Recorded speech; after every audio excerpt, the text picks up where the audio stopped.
تمام مومنین و مومنات کی صحت و سلامتی کے لیے ایک صلوات اور بھیج دیجیے محمد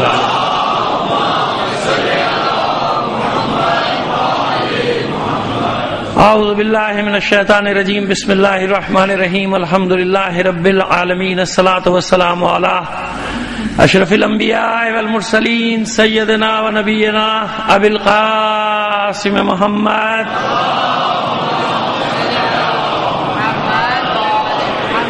وآلہ الطیبین الطاہرین المعصومین ولعنۃ اللہ علی اعدائہم اجمعین من الآن الی قیام یوم الدین اما بعد فقد قال اللہ تعالی فی کتابہ المبین وہو اصدق القائلین وقولہ الحق بسم اللہ الرحمن الرحیم فلما حس عیسی منہم الکفر قال من انصاری الی اللہ قال الحواریون نحن انصار اللہ آمنا باللہ واشہد بأننا مسلمون صلوات بھیجیے محمد علی محمد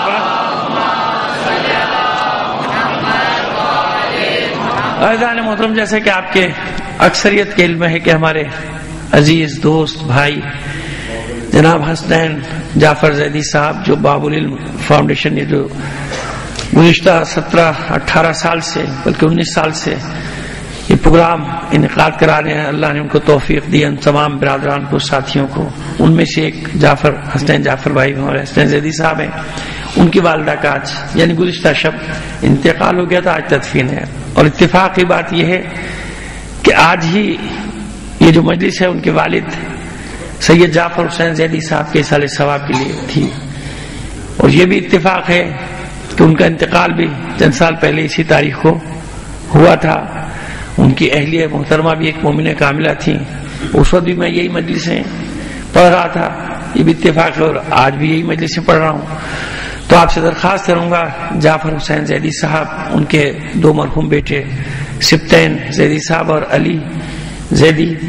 علی جعفر زیدی اور سبطین جعفر زیدی، اور ان کی ایک صاحبزادی مرحومہ آبرو زیدی، اور اب ان کی اہلیہ جن کا آج تدفین میں آپ میں سے اکثر نے شرکت کی تھی، نور جہاں زوجہ سید جعفر حسین زیدی، اس خاندان کے دیگر مرحومین کو شامل کر کے ایک سورہ فاتحہ پڑھ کر بخش دیجیے گا۔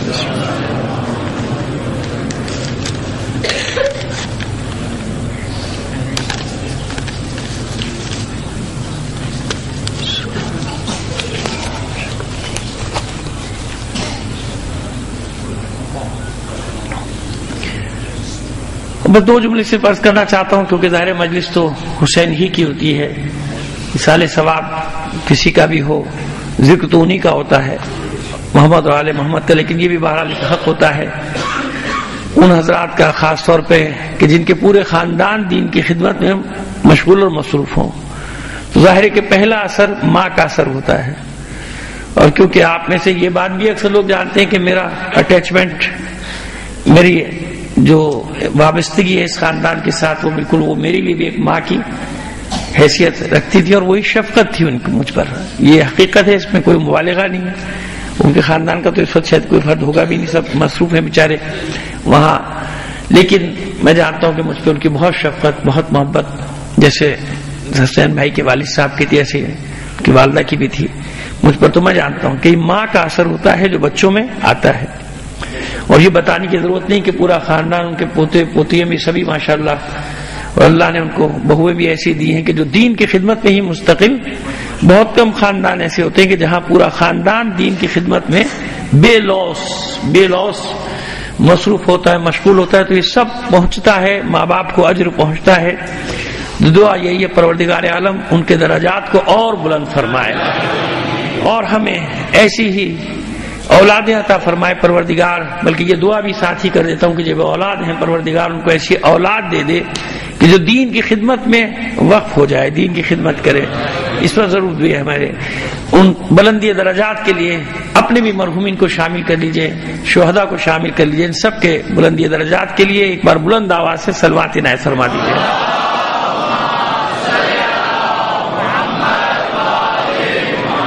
مسئلے کے سوالات تو میرے پاس بہت سارے آ رہے ہیں، ان سب کے جواب مجلس کے دوران آ جائیں گے، ان کا پڑھنا فضول ہے سوالات کا۔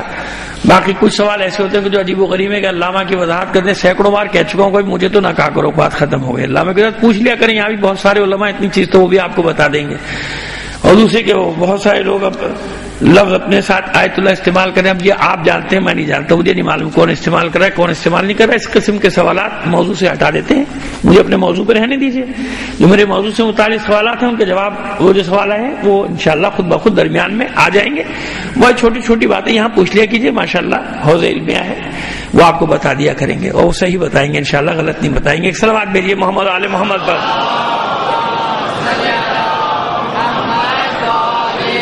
ہمارے موضوع سے متعلق سوال ہے وہ اطمینان رکھے، جن بچوں نے کیا ہے وہ آج کی مجلس میں اس کے جوابات خود بخود ہی آتے چلے جائیں گے.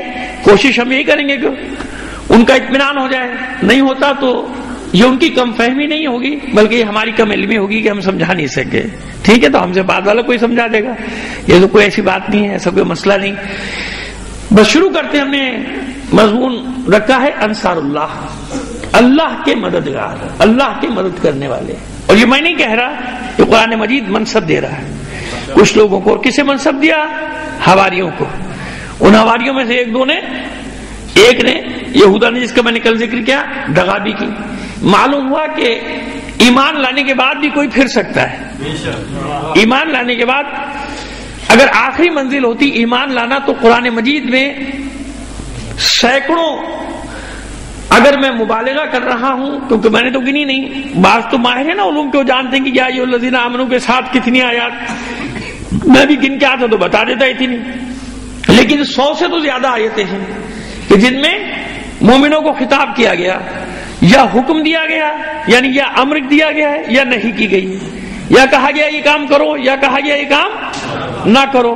تو مومنوں سے کہا گیا نا، یا ایھا الذین آمنوا کا مطلب کیا ہے؟ ان لوگوں سے خطاب ہے.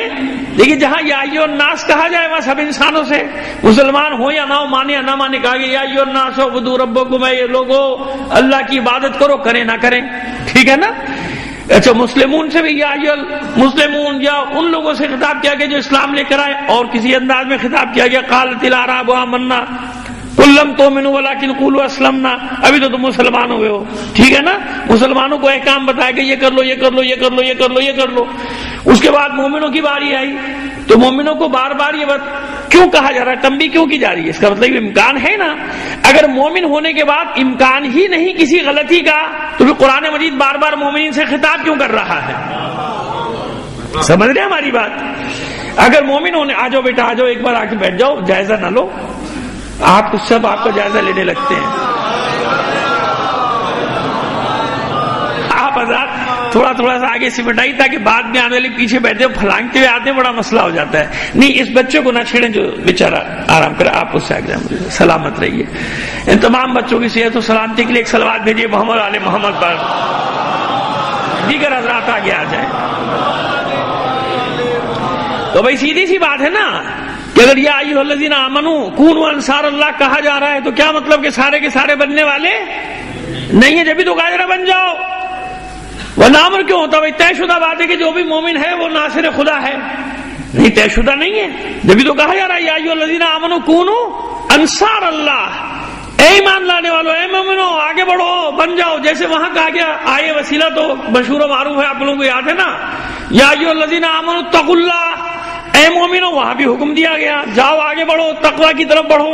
اس کا مطلب یہ ہوا کہ مومن ہونا آخری منزل. چلیے تیسری مثال دیں. من المؤمنین رجال صدقوا ما عاهدوا الله علیہ منهم من قضى نحبه ومنهم من ينتظر وما بدلوا تبدیلا. مومنین میں کچھ مرد ہیں، من المؤمنین رجال، مومنین میں بھی کچھ رجل ہیں. مرد نہ کہیے بلکہ رجل کہیے. مرد تو آپ اردو میں مذکر کو کہتے ہیں، عربی میں ایسا نہیں ہے. رجل کا معنی مذکر مرد نہیں ہے بلکہ عربی میں رجل کا معنی جس میں ساری مردانہ صفات ہو. جبھی تو رسول نے خیبر میں کہا تھا نا، جو پڑھ چکے ہیں ان کی تکرار صرف اس لیے کرتے ہیں ایک جملے میں، دو جملوں میں، تاکہ آپ کے ذہن میں مطلب تازہ ہو جائے. اسی لیے رسول نے خیبر میں کہا تھا کل اسے علم دوں گا جو مرد ہوگا، رجلن کرارن. کسی نے اعتراض نہیں کیا تھا کہ ہم سب بھی تو مرد ہیں بھائی. کسی نے اعتراض کیا نہیں کیا، کیونکہ سب جانتے تھے کہ رسول جو رجل کہہ رہے ہیں اس سے مراد کیا ہے. اس سے مراد کیا ہے؟ میدان میں بھاگنے والا بھی مرد ہے، لڑنے والا بھی مرد ہے، لیکن رجل نہیں ہے. بھاگنے والا رجل نہیں ہے، جو ڈٹا ہے وہ رجل ہے. اب سمجھ میں آ گیا؟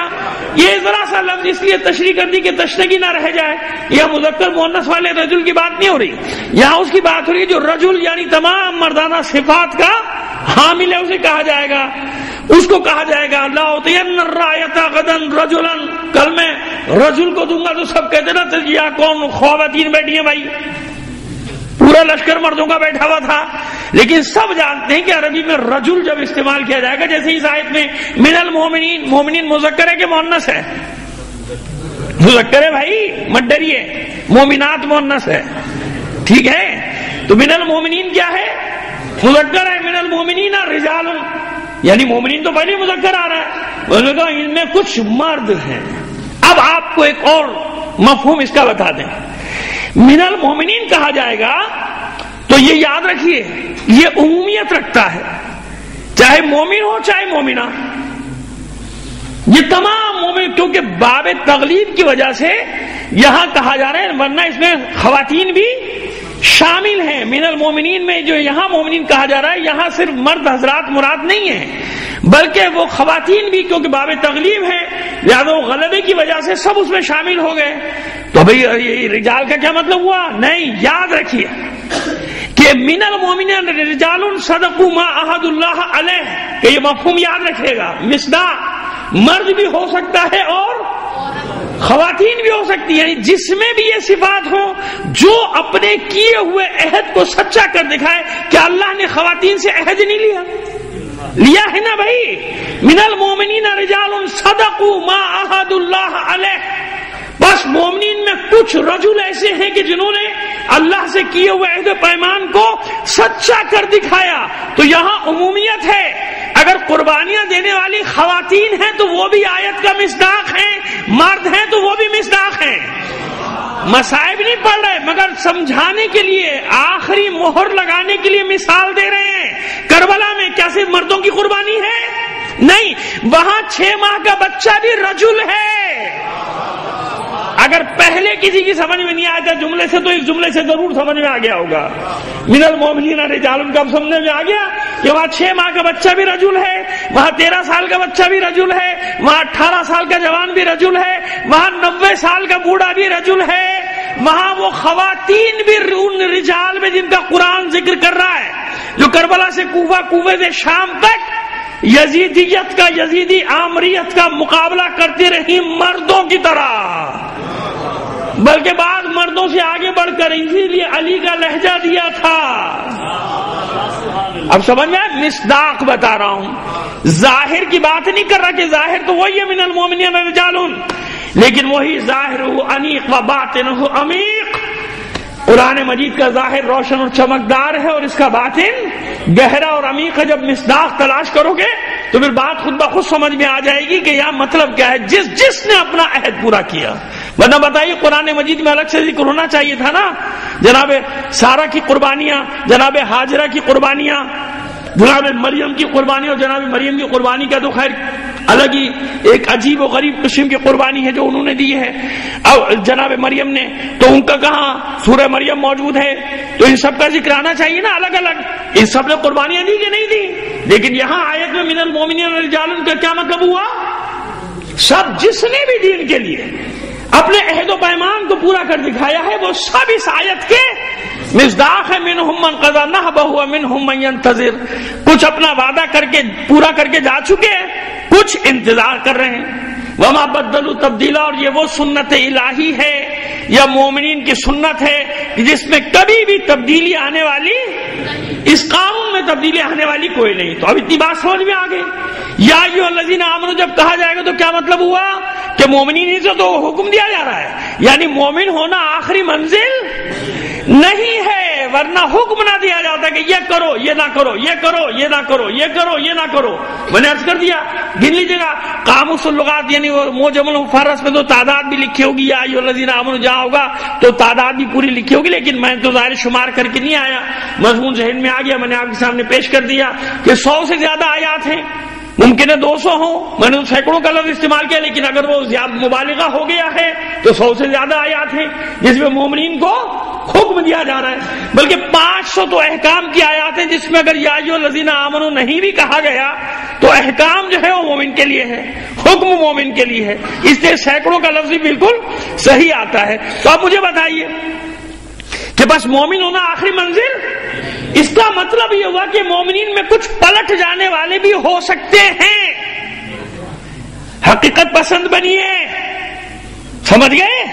حقیقت کا سامنا کرنا سیکھیے، باتیں سمجھ میں آتی چلی جائیں گی آپ کے جو میں باتیں کر رہا ہوں۔ بس اس کا مطلب یہ ہوا کہ مومنین میں بھی امکان موجود ہے، ہٹ بھی سکتے ہیں حق کے راستے سے، ورنہ قرآن مجید کیوں کہتا کہ تم میں سے جو دین سے پلٹنا چاہتا ہے پلٹ جاؤ؟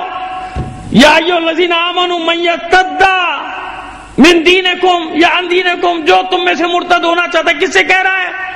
ایمان لانے والوں سے۔ یا ایھا الذین آمنوا، اے ایمان لانے والوں، یعنی ایسے ہے نا پلٹ جائیں گے۔ اور صبح شام ہم دیکھتے ہیں نا، کبھی ادھر کروٹ بدلتے ہیں، کبھی ادھر کروٹ بدلتے ہیں، کبھی کدھر کروٹ بدلتے ہیں۔ ارے بابا ایک راستے پر رہو، فتنہ اٹھ چکا، فتنہ پیدا ہو چکا، صبح شام نئے نئے نظریات یلغار کر رہے ہیں، کہاں سے بچ کے جائے گا؟ نماز کے راستے میں بیٹھ جاؤں گا، روزے کے راستے میں بیٹھ جاؤں گا، حج کے راستے میں بیٹھ جاؤں گا، یہ ہے نا شیطان کا نظریہ۔ ابلیس یہی کہتا نا یہاں بیٹھ جاؤں گا، تو اب اور عبادتوں کے نام نہیں لیتا، اب ناراض نہ ہو جائیں۔ تو جب جو نماز میں بیٹھ کے بہکائے گا، جو روزے میں بیٹھ کے بہکائے گا، جو حج میں بہکائے گا، جو مینا میں بہکائے گا، جو عرفات میں بہکائے گا، جو طواف کے دوران بہکائے گا، آپ حاضر ہیں؟ ہاں، یہ میں نے ایک جملہ کہا ہے، سمجھنے والے سمجھ گئے میری بات کو۔ تو پھر وہ باقی چیزوں میں چھوڑ دے گا۔ میں نام نہیں لے رہا، مجھے احساس ہے، مجھے خیال ہے جذبات کا، آپ کے ڈر ور نہیں ہے، لیکن خیال کر رہا ہوں۔ تو اب آپ خود اپنا ذہن لے جائیے نا کہ جب ہر عبادت میں بیٹھ کے بہکائے گا تو پھر آپ کو کیسے معاف کرے گا؟ کیسے معاف کرے گا؟ بیٹھے گا نا، کہاں سے پھنسیں گے؟ یہ ادھر سے پھنسیں گے، ادھر سے پھنساؤ، یہاں سے گریں گے، یہاں سے گراؤ، ادھر سے گر جائیں گے، ادھر سے گرا دو ان کو۔ لہذا ہر عبادت کی راہ میں آ کے بیٹھے گا نا، یہیں سے بہکاؤں گا، اسی راستے پر بیٹھ جائے گا، وہی بن کے آ جائے گا، وہی حلیہ بنا کے آ جائے گا جو آپ کو پسند ہوگا۔ سمجھ میں آئی بات؟ اتنا آسان نہیں ہے۔ تو قرآن مجید قیامت تک کے مومنین کو پکار پکار کر کہہ رہا ہے، یا ایھا الذین آمنوا کونوا انصار اللہ، اے مومنو انصار خدا بنو، اللہ کی مدد کرو۔ یہ صرف ان سے نہیں کہا، یعنی ہم سے بھی کہا، قیامت تک آنے والوں سے کہا۔ فتنے کا دور ہے، روز نئی نئی چیزیں، اور ہر طرح سے میں نے کہا نا کہ چومکھی لڑنا پڑتی ہے بھائی، اندر بھی باہر بھی۔ ادھر سے جو حملہ ہے وہ الگ قسم کا، ادھر سے جو حملہ ہے اندر سے وہ الگ قسم کا، ہر طرف دیکھنا پڑتا ہے، کیونکہ یہ بھی نہیں چاہتا کہ آپ کو آپس میں الجھا کے رکھ دیا جائے، بلکہ اس سے تو میں آپ کو نکالنا چاہتا ہوں۔ اس لیے کہتا ہوں کہ دعا کرتے رہا کسی کہ اللہ صراط مستقیم پہ قائم رکھے، آخری وقت میں دم نکلے تو ایمان پر باقی ہوں، میرا مولا آئے تو میرے لبوں پر مسکراہٹ ہو، ہے نا؟ مسکراہٹ آ جاتی ہے مومن کے لبوں پہ آخری وقت میں۔ دم نزا بتا نہیں سکتا بس کسی کو، وہ تو گویائی سلب کر لی جاتی ہے نا۔ کیوں؟ بتانا چاہتا ہے اپنے عزت کو کہ مت رو، مت میرے لیے پریشان ہو، مت گھبراؤ، وہ جس کا ذکر کرتا رہا وہ آ گیا مجھے لینے کے لیے۔ تو ویسے بنو تو صحیح نا، وہ لینے کے لیے آ رہا ہے۔ سمجھ میں آیا؟ کونوا انصار اللہ کا مطلب کیا ہے؟ قیامت تک کے لیے تمام مومنین کو یہ کہا جا رہا ہے انصار اللہ۔ انصار اللہ کا کیا مطلب ہے؟ اللہ کے مدد کرنے والے بن جاؤ۔ کیا اللہ کی مدد کر سکتے ہیں ہم؟ آج ذرا سا اس بات کو لے کر چلیں گے، اور اسی میں ہمارے بچوں کے سوالات کے جوابات بھی آ جائیں گے۔ آیت پہلے پوری پڑھ دیں گے۔ یا ایھا الذین آمنوا کونوا انصار اللہ، اے مومنو، اے ایمان لانے والو، انصار خدا بن جاؤ۔ کما قال عیسیٰ ابن مریم، جیسے کہ عیسیٰ ابن مریم نے کہا تھا للحواریین، اپنے حواریوں سے کہا تھا من انصاری اللہ، وہی آیت دوبارہ، یعنی الفاظ وہی تکرار ہوئی، کون ہے جو اللہ کے راستے میں میری مدد کرے گا؟ تو جواب یہ نہیں دیا کہ ہم آپ کے اللہ کے راستے میں ہم آپ کی مدد کریں گے، جواب یہ دیا قال الحواریون نحن انصار اللہ، آپ اطمینان رکھیں عیسیٰ، اے اللہ کے رسول، ہم انصار خدا ہیں، ہم مدد کریں گے، ہم اللہ کی مدد کرنے والے۔ تو اللہ نے پسند کیا یا ناپسند کیا؟ ان کے جذبے کو پسند کیا نا۔ انصار خدا، انصار عیسیٰ نہیں کہا انہوں نے اپنے آپ کو، عیسیٰ کی تو حواری تھے، بلکہ اپنے آپ کو کہا انصار خدا، ہم اللہ کے ناصر ہیں۔ بس مومنین سے کہا جا رہا ہے کیسے مدد کریں اللہ کی؟ ہم کون ہوتے ہیں اللہ کی مدد کرنے والے؟ ہم تو ہر وقت صبح شام اس سے مدد مانگا کرتے ہیں، مانگتے ہیں کہ نہیں؟ اسی سے مانگتے ہیں۔ جو نہیں مانگتا وہ متکبر ہے، مغرور ہے، اس کی عبادت بھی قبول نہیں ہے۔ جو اللہ کے آگے جبین نیاز یا دست نیاز نہیں بڑھاتا وہ مغرور ہے، وہ متکبر ہے، اس کی عبادت ناقابل قبول ہے اللہ کی بارگاہ میں۔ کتنے ہی بڑے بن جاؤ، بے نیاز صرف اللہ ہے اور کوئی بے نیاز نہیں ہے۔ کیسے کی جائے اللہ کی مدد؟ بس کل ہم نے ایک کلیہ طے کیا تھا، اور یہ دونوں آیات اس کلیے پر دلیل ہے سب سے بڑی کہ اللہ کے رسول کی مدد اللہ کی مدد ہے، کیونکہ حواریوں نے عیسیٰ کی مدد کی تھی۔ کس کی مدد کی تھی؟ جناب عیسیٰ کی مدد کی تھی۔ تو جناب عیسیٰ کی مدد قرار پائی اللہ کی مدد، ایسے ہی ہوا۔ پھر اب جناب یوشع بن نون کی مثال آپ کے سامنے رکھ دی تھی۔ جناب یوشع بن نون کیا ہوئے؟ ناصر خدا، اللہ کی نصرت کرنے والے تھے۔ کیوں؟ جناب موسیٰ کی مدد کی ہے۔ جناب موسیٰ کی مدد کو، رسول کی مدد کو اللہ کیا قرار دے رہا ہے؟ تم نے میری مدد کی ہے۔ 1,24,000 انبیاء ایک ہی دعوت لے کر آ رہے ہیں کہ اللہ کے سامنے سر تسلیم خم کر دو۔ ایسے ہی ہے نا، اللہ کے سامنے سر تسلیم خم کر دو۔ کسی نبی یا پیغمبر نے جبر سے کام لیا، تلوار سے کام لیا؟ ہر نبی نے، اگر کسی نبی نے جہاد کیا بھی ہے تو اس وقت کیا جب اس پر جنگ مسلط کی گئی، جب اس پر جنگ، ورنہ اس نبی نے جنگ نہیں کی۔ جناب یوسف کے پاس کتنا اختیار آ گیا تھا؟ جناب یوسف علیہ السلام کے پاس کتنا بڑا اقتدار آ گیا تھا، فوج بھی آ گئی تھی، لیکن وہاں بھی آپ نے ایمان لانے کے معاملے میں جبر نہیں، دعوت دیتے تھے، تبلیغ کرتے تھے، مانو یا نہ مانو۔ یہ میرا کام نہیں ہے کہ میں تلوار لے کے، ڈنڈا لے کے، بندوق لے کے، کلشن کوف لے کے، لشکر کشی کر کے آپ سے کلمہ پڑھواؤں۔ یعنی مراد ہے وہ انبیاء کی بات کر رہا ہوں کہ ان کا کام نہیں ہے، ان کا کام ہے پیغام پہنچانا۔ اسی لیے جناب یوسف علیہ السلام ہو یا جناب داؤد علیہ السلام ہو یا جناب سلیمان علیہ السلام ہو، یہ نہ سمجھیے گا کہ ان کے زمانے میں پورا عالم جو تھا وہ ایمان لیا تھا، نہیں، اسی معاشرے میں ہر طرح کے لوگ تھے۔ بس یہ تھا کہ کیونکہ اقتدار جناب یوسف کے ہاتھ میں تھا تو بے ایمانی نہیں تھی، اقتدار جناب یوسف کے ہاتھ میں تھا تو امن و امان تھا، اقتدار جناب یوسف کے ہاتھ میں تھا تو ناانصافی نہیں تھی۔ جیسے جناب یوسف سامنے سے ہٹے، لٹیرے سامنے آ گئے،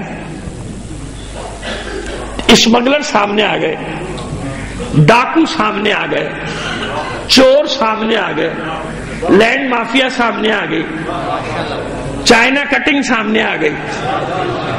مجھے بھی نہیں سمجھ میں آیا، بڑی دیر میں سمجھ میں آیا، میں حیران ہوتا تھا کہ چائنا کٹنگ کیا چیز ہوتی ہے بھائی، چائنا کا مال تو سنا تھا 2 نمبر، مگر یہ کیا چکر ہے؟ پھر بعد میں پتا چلا چائنا کٹنگ کیا ہوتی ہے، کیسے بچوں کے پارک ہڑپ کیے جاتے ہیں، کیسے بچوں کے اسکول ہڑپ کیے جاتے ہیں، کیسے بچوں کے کھیلنے کی جگہوں پہ قبضہ کر کے کیا کچھ پھر سمجھ میں آیا۔ بڑی دیر مجھے اس میں بڑی تحقیق، کئی مہینے صرف کرنے پڑے پڑھنے میں کہ چائنا کٹنگ ہے کیا بلا، لیکن آخر سمجھ آ گئی کہ چائنا کٹنگ کیا ہے۔ تو پتہ چلے یہ چائنا کٹنگ آج نام آج پڑا ہے، چل رہی ہے جناب ادریس کے زمانے سے۔ ہاں، چائنا کٹنگ چل رہی ہے، جناب ادریس پیغمبر بنے، ایسے مذاق میں تھوڑی کہہ دیا آپ سے، سچی بات ہے۔ جب سے چائنا کا پہلا واقعہ جو چائنا کٹنگ کا مجھے ملا، اب آپ کہیں چائنا کٹنگ کے پیچھے پڑ گئی ہے، صلوات بھیجیے محمد آل محمد پر۔ پہلا واقعہ جو مجھے ملا وہ یہی ملا، جناب ادریس علیہ السلام۔ اس سے پہلے اگر ہوا تو مجھے نہیں معلوم، جو مستند واقعہ ملا وہ جناب ادریس پیغمبر کے زمانے کا ملا، کہ اس وقت کا جو سردار کہہ لیجیے بادشاہ کے لیے آبادی ہی کتنی رہی ہوگی اس زمانے میں، لیکن چلیے کیونکہ روایات میں اس کو بادشاہ لکھا گیا تو بادشاہ لکھ دیجیے، میری نظر میں سردار ہوگا، کیونکہ آبادی کا ریشو اتنا تھا نہیں، اتنی بڑی آبادیاں نہیں تھی۔ تو لوگ وہ سردار جو تھا اس کو ایک زمین پسند آ گئی، نہ بھائی یہ زمین بڑی اچھی ہے، یہاں پہ محل بناؤں گا اپنا۔ کس کی زمین ہے؟ کہا وہ یہ فلاں مومن کی ہے، بھائی بڑا باعمل انسان ہے، اس کی زمین ہے۔ کہا تو دے دو پیسے۔ اس نے کہا میں نہیں بیچوں گا، میرے باپ دادا کی ہے، میں کیوں بیچوں، میں تو نہیں بیچتا۔ مجھے وہ جناب بڑا غصہ کہ میں تو تمہیں پیسے دے رہا ہوں تو میں نہیں دینی ہے۔ تب دیکھیے آغاز کہاں سے ہوا چائنا کٹنگ کا۔ جب یہ گھر واپس آ گیا تو بڑا غصے میں تھا، ملکہ کہہ لیجیے اس کی بیوی کہہ لیجیے سردار کی جو بھی تھی، اس نے جو کہا کہ کیوں پریشان ہے؟ کہ وہ ایسے ایسے راضی نہیں ہو رہا، زمین دینے پہ راضی نہیں ہو رہا۔ کہ یہ کون سا مشکل کام ہے؟ وہ سکھا کے گئی آج والوں کو سب کو۔ تو وہ ذرا ماڈرنائز ہو گئے، آج کے کٹنگ کرنے والے کیا ہو گئے، یہ ماڈرنائز ہو گئے۔ کام سکھایا اس نے کہا یہ کون سی بڑی بات ہے، تو کوئی بڑی بات ہے ہی نہیں۔ کیسے؟ کہ بات سن، ہمارا دین ہے جس دین پہ ہم چلتے ہیں وہ غلط کہتے وہ بھی تھے اپنے آپ کو جناب آدم اور جناب شیش کی شریعت پہ چلنے والے، لیکن چلتے تھوڑی تھے، کچھ بھی تھا جو بھی کرو وہ دین ہے، تو اسے خارج کر دو اس کو، اور مرتد کی سزا موت ہے، اور اس کی املاک پہ قبضہ کر لو، اس کی ملکیت پہ، یعنی ڈرا دھمکا کے اس کو بھگاؤ، اور بھگانے کے بعد اس کی زمین پہ قبضہ کر کے سیاسی پارٹی کا جھنڈا گاڑ دو۔ ایسے ہی ہوتا ہے۔ صلوات بھیجیے محمد آل محمد پر۔ بس اور ایک سیاسی لیڈر کی تصویر لگا دو، وہ قصہ ختم، اس کے بعد کہاں آئے گا؟ کوئی نہیں آئے گا پوچھنے کے لیے بھائی کون بھڑے گا ان سے، کون لڑے گا ان بدماشوں سے، ان لٹیروں سے، ان ڈاکوؤں سے کون لڑے گا بھائی؟ شریف آدمی۔ لہذا اس نے راستہ بتا دیا کہ پہلے اس پر یہ فتویٰ لگوا۔ ان نے کہا کون مانے گا؟ سب جانتے ہیں مومن نے کہا بھائی گواہ چاہیے نا، میں لا دوں گی گواہ۔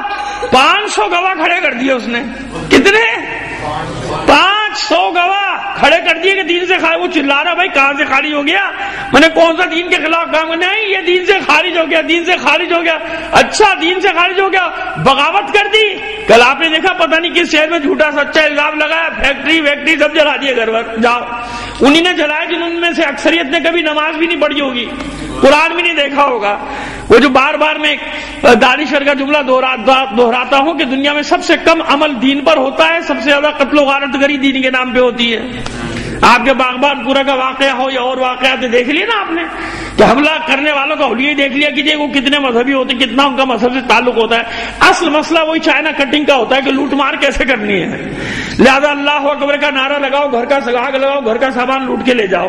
یہ سلسلے چلتے رہے ہمیشہ سے، یہ سلسلہ 500 آدمی نے گواہی دے دی، اور بیچارے کو وہ چیختا رہ گیا کہ میں نے نہیں کیا، میں نے نہیں کیا، میں نے نہیں کیا، مار دیا اس کو، اس کی زمین پہ قبضہ کر کے محل بنا دیا۔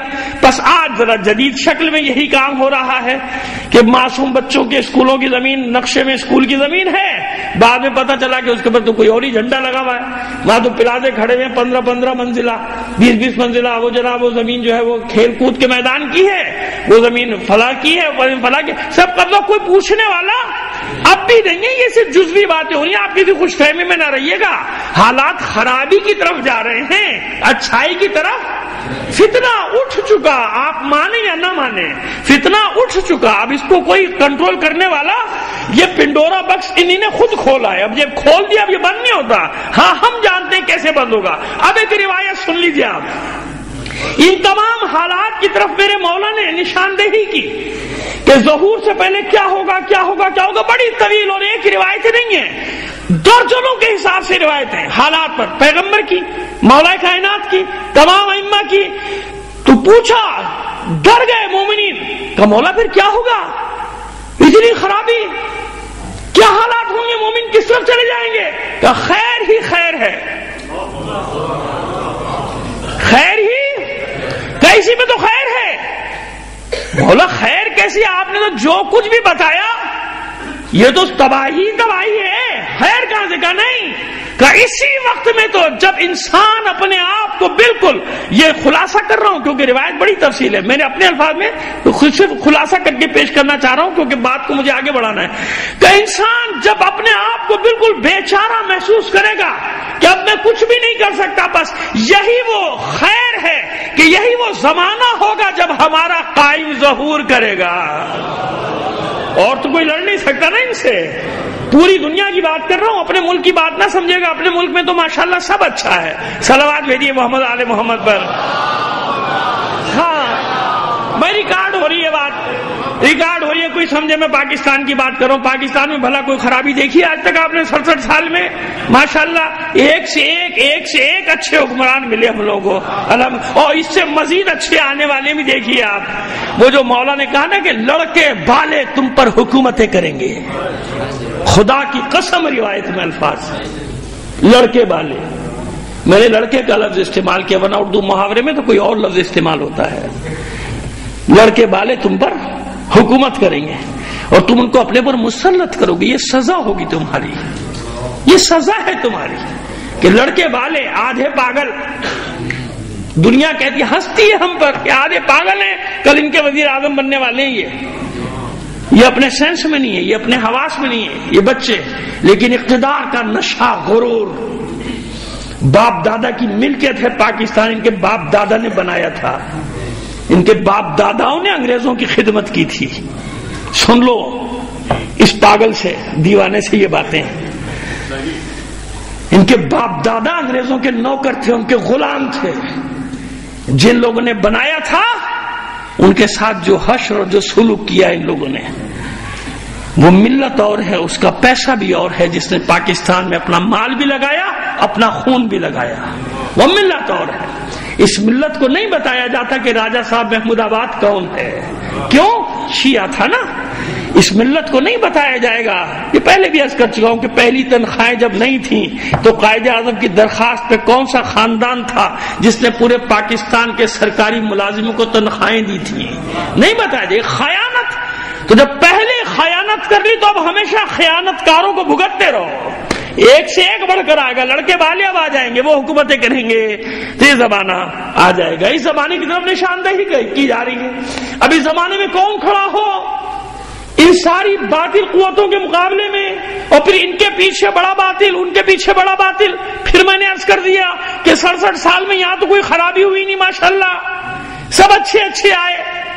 برے برے تو دوسری جگہوں پر ہیں پوری دنیا میں, یہاں سب اچھا ہے, یہاں کوئی خرابی نہیں ہے. تو اب آپ مجھے بتائیے یہ, اور پھر ان کے پیچھے, اور پھر ان کے پیچھے بڑی بڑی طاقتیں, کہاں سے لڑیں گے, کیسے لڑیں گے ان سے بھائی؟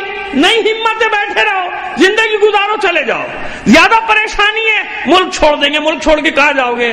اب تو جس نے آگ لگائی تھی اس کا دامن بھی جلنا شروع ہو گیا. جن لوگوں نے آگ لگائی تھی, آگ ان کے دامن تک پہنچ گئی کہ نہیں پہنچ گئی؟ پہنچ گئی نا. پھر کیا کیا جائے؟ کون سا راستہ اختیار کیا جائے؟ فرار کا یا ڈٹ جانے کا؟ فرار کر دیں. تو عزیزو بس یہی تو سمجھانا چاہ رہا ہوں کہ انصار اللہ کا میں نے عنوان کیوں رکھا. کم از کم اس کائنات میں علی والوں سے یہ توقع نہیں کہ وہ میدان چھوڑ کر فرار کریں گے. اصلی علی والا. اس لیے میں نے کہا مومنین کی تقسیم کر دی نا پہلے, کہ اگر سارے مومن ایک جیسے ہوتے تو قرآن کبھی بھی نہ کہتا. اور سب انصار اللہ ختموں کے بعد کیوں کہا جا رہا ہے؟ اس لیے کہ ان میں پھرنے والے بھی ہیں, بھٹکنے والے بھی ہیں, بہکنے والے بھی ہیں, ڈرنے والے بھی ہیں, بدلنے والے بھی ہیں. صبح شام نظریات بھی بدل لیں. اور یہ منزل عجیب نازک منزل ہوتی ہے کہ اس میں صرف میں اشارے کر سکتا ہوں, بول نہیں سکتا. کہ ایک افراط و تفریط, دو انتہاؤں کے درمیان میں پیسے جا رہے ہیں ہم جیسے لوگ. ایک اس انتہا پہ چلا گیا, ایک اس انتہا پہ چلا گیا ہے. بس کیا بتائیں کیا مشکلات ہیں ہم جیسے لوگوں کے ساتھ. لیکن پھر بھی بولنے والے ہیں کہ نہیں ہیں. بس ہمارے لیے سب سے بڑی ثابت قدم رہنے کی چیز کیا ہے؟ ہم یہ دیکھ رہے ہیں, ہم یہ دیکھتے ہیں کہ دنیا میں اس وقت کون ہے جو باطل قوتوں کے مقابلے میں ڈٹا ہوا ہے. اگر عیسیٰ کے حواری 11-12 کی تعداد میں ہونے کے باوجود انصار اللہ ہیں, کیونکہ عیسیٰ کا ساتھ نہیں چھوڑا, باقی نے چھوڑ دیا. ایمان بہت لائے تھے, بھاگ گئے. ایمان لانے والے بہت تھے مگر سخت وقت میں بھاگ گئے. وہ 12 نے میدان نہیں چھوڑا, ان کے کہنے پر گئے. ٹھیک ہے نا؟ ایسے ہی تو بس ہمیں یہ دیکھنا ہے کہ کون یہ سوچے سمجھے بغیر نہیں, بلکہ بہت سوچ سمجھ کے. تشریح کر دیتا ہوں. یہ سوچے سمجھے بغیر کہ ہم اتنے سے, ہم اتنے قلیل, اور اتنی بڑی طاقتیں، اتنا بڑا اتحاد، پروپیگنڈا، دنیا بھر کا میڈیا سب ہمارے خلاف لگا ہوا ہے، اس کے باوجود ان طاقتوں کے مقابلے میں شام میں، یمن میں، عراق میں، لبنان میں ڈٹے ہوئے ہیں کہ نہیں ڈٹے ہوئے؟ بحرین میں ڈٹے ہوئے کہ نہیں؟ جبکہ جانتے ہیں کہ پوری دنیا دشمن ہے، پوری دنیا ان کے خلاف متحد ہو چکی. کیوں؟ جانتے ہیں کہ انصار خدا ہونا اتنا آسان نہیں ہے. انصار خدا ہونے کے لیے سب سے پہلے وقت کے فرعونوں کا انکار کرنا پڑتا ہے.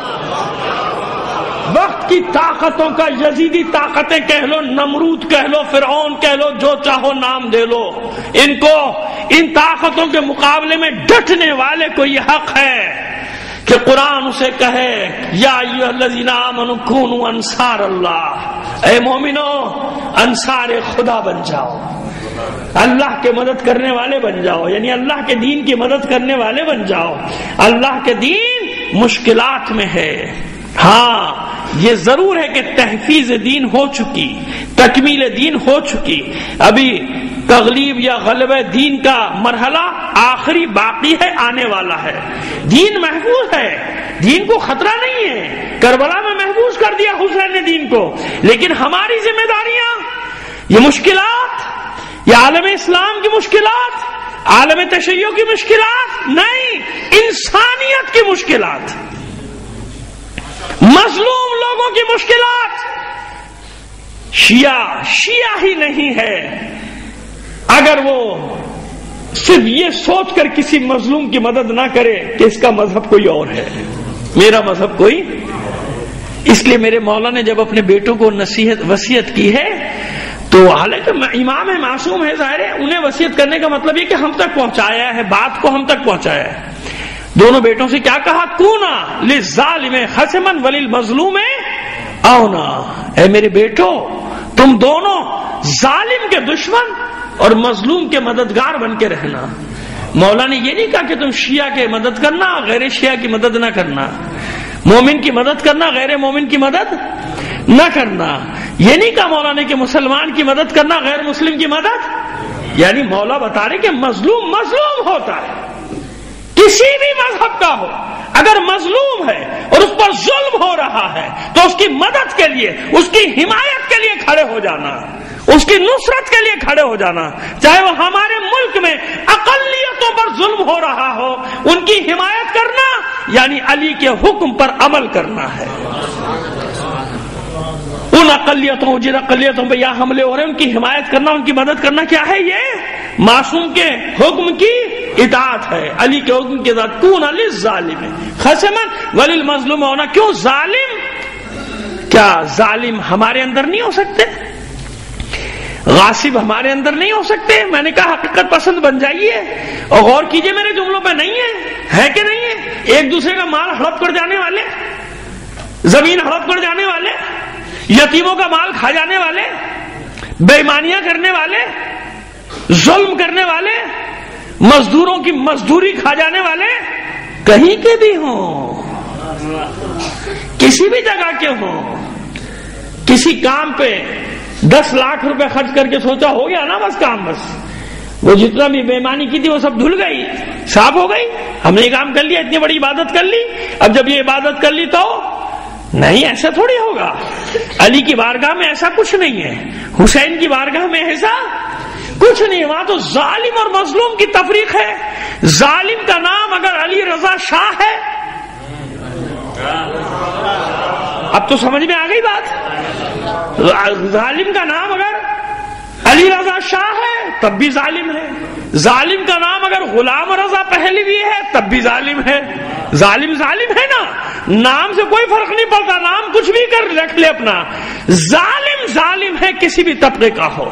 اس لیے میرے مولا نے ظالم اور مظلوم کی قید لگائی، مذہب کی قید نہیں لگائی کہ مظلوم. اسی لیے اگر ایسا ہوتا تو راتوں کی تاریکی میں اپنے پشت پر اناج لاد کر،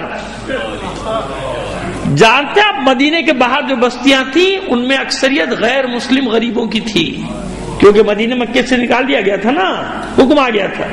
ان کی مدد کرنے جاتے تھے چوتھے امام اور مولا کا عارفان خود اور نقاب پہن کے جاتے تھے، کیونکہ دن کی روشنی میں وہ بیچارے مزدوری کرنے آتے تھے نا، تاکہ پہچان نہ لیں کہ یہ رات کو یہی مدد کرنے آیا تھا، دن میں ملے تو عام طریقے سے ملے۔ سمجھ میں آ رہی ہے بات؟ بس آج انصار اللہ کا مصداق کون ہے؟ وہ انصار اللہ کا مصداق ہے جو ان طاقتوں کے مقابلے میں آواز بلند کرتا ہے، جو مومنین کو یہ پیغام دیتا ہے کہ اس نقطے پر جمع ہو جاؤ، ظالم اور مظلوم کی تفریق کرو۔ یہ جو مختلف عناوین کے تحت ہمیں بھڑایا جا رہا ہے، لڑایا جا رہا ہے، کیوں؟ تاکہ مومنین کو الجھا دیا جائے۔ یہ مسئلہ جیسے مجھے اکثر سوال ایسی قسم کے آتے ہیں تاکہ میں اس چکر میں پڑ جاؤں اور اپنے موضوع سے ہٹ جاؤں، مگر میں بھی اتنا سیدھا سادہ ہوں، اتنا نہیں ہوں زیادہ جتنا سمجھ رہے ہیں لوگ۔ صلوات بھیجیے محمد آل محمد پر۔ جتنا سمجھ رہے ہیں ایسا نہیں ہے، تو بڑی ٹیکنیکل طریقے سے سوال لکھ کے بھیجتے ہیں، یہاں سے پھنسے گا مولوی۔ آپ لوگوں نے بہت کچھ مجھے سکھا دیا، سب کچھ میں نے نہیں سکھایا، آپ نے بھی بہت کچھ سکھا دیا ہے۔ صلوات ایک بار اور بھیجیے محمد آل محمد پر۔ نہیں جان کر مرکز بنایا گیا ہے، یورپ میں اور امریکہ میں مرکز بنائے گئے ہیں، مڈل ایسٹ میں مرکز بنائے گئے ہیں، جہاں اربوں کھربوں ڈالر ریال درہم خرچ کیے جا رہے ہیں صرف کس بات پہ کہ باہر سے ان کو نہیں مارا جا سکتا، باہر سے اٹیک کر کے ان کو نہیں ختم کیا جا سکتا، ان میں اندر تفرقہ ڈال دو۔ اتنی سی بات سمجھ میں نہیں آ رہی لوگوں کے؟ یہ سب کچھ اسی لیے تو ہو رہا ہے کہ تمہیں توڑ دیا جائے، تمہیں سے تو خطرہ ہے، تمہیں سے تو ڈر ہے۔ پتہ نہیں میں نے آپ کو بتایا کہ نہیں بتایا، یہاں کے کتنے چینلز بنا دیے گئے، یورپ میں بنے تاکہ وہاں آزادی سے چل سکے، آزادی اظہار خیال کے نام پہ، اور جتنی گالیاں ایک دوسرے کو دے سکتے ہیں دیں، تاکہ نفرتیں جتنی بڑھا سکتے ہیں بڑھاتے چلی جائیں۔ پلانٹڈ مولویوں کو لا کے بٹھایا جاتا ہے، مولوی پسند ہے ہم مولوی لا کے بٹھا دیں گے۔ یاسر حبیب جیسے خناس خبیث نام سنا ہے، میں نے سنا دیا،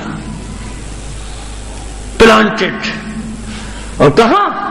عراق جیسی سرزمین پہ، کاظمین و کربلا جیسی سرزمین پہ اسے پالا گیا، پوسا گیا، اور امام ابا قبا میں بیٹھتا ہے تاکہ آپ کا یہ شوق بھی پورا ہو جائے کہ مولوی تو کہہ رہا ہے، اچھا اس کی ماننے کو تیار ہو، مرجع تقلید کے ماننے کو تیار نہیں ہو، کہ مولوی کی نہیں مانیں گے؟ بات وہی کہ اپنے مطلب کی ہو تو مان لو، اپنے مطلب کا فتویٰ آ جائے تو ٹھیک ہے، ورنہ تو تقلید کے قائل نہیں، اپنے مطلب کا جو فتویٰ دے دے تو پھر اس کی مثالیں دے رہے ہیں، یہ دیکھیں صاحب یہ فتویٰ دیا نا، ارے بھائی تم تو مانتے ہی نہیں ہو، اب یہ فتوے کہاں سے لیا ہے؟ سمجھ میں آ رہی ہے بات؟ تو یاسر خبیث جیسے خناس خیانت کار تشیع میں پالے گئے، پروان چڑھائے گئے۔ ان خناس لوگوں نے کیا کیا؟ مرجعیت کی دھجیاں اڑائی ہیں ابا قبا میں بیٹھ کے۔ ان مجاہد، جتنے مجاہد علماء اس وقت لڑ رہے ہیں سامراج کے خلاف، ان سب کے خلاف اس سے بکواس کرائی گئی ہے، چینلز پہ بٹھا کے۔